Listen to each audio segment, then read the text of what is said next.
Welcome back friends.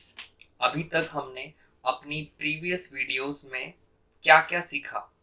हमने आपके साथ सबसे पहले सीखा separate business entity concept means आपको हमेशा बिजनेस के पॉइंट ऑफ व्यू से सोचना है।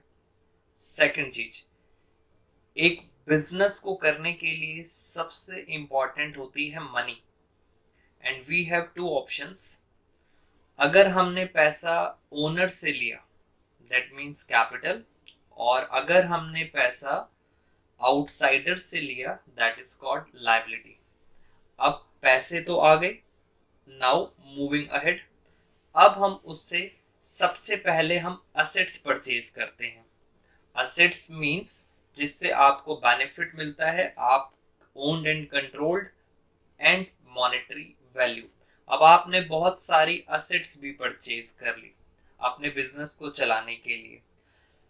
हमारा बिजनेस जो है वो शूज का बिजनेस है, तो आपके माइंड में क्लियर होना चाहिए एक शू के बिजनेस में हमें कौन कौन सी असेट्स की जरूरत होती है।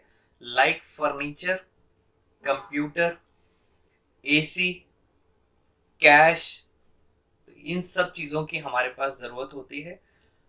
अब मूविंग अहेड, क्वेश्चन ये आता है एक बिजनेस को चलाने के लिए असेट्स खरीद ली, अब उसमें कुछ खर्चे होते हैं, खर्चों को we called as expense.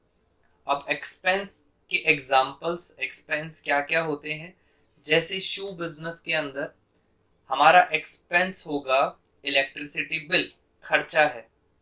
Water bill, जो स्टाफ काम कर रहा है उसकी सैलरी, जो लेबर वर्क कर रही है लेबर के चार्जेस, रेंट, और भी पैनिट्री का, टी एक्सपेंसेस, स्टेशनरी एक्सपेंसेस, छोटे मोटे बहुत सारे खर्चे होते हैं बिजनेस को चलाने के लिए।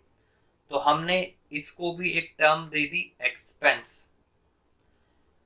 बिजनेस के अंदर शूज जो हैं हमारे, शूज क्या है, गुड्स, बिकॉज उसमें हम क्या करते हैं, सेल और परचेज करते हैं, परचेज और सेल करते हैं। अब बिजनेस में जो लास्ट में प्रॉफिट आता है वो प्रॉफिट किसका होता है, बिजनेस का। और फाइनली बिजनेस उस प्रॉफिट को ओनर को, प्रोप्राइटर को ट्रांसफर कर देता है। This is overall accounting.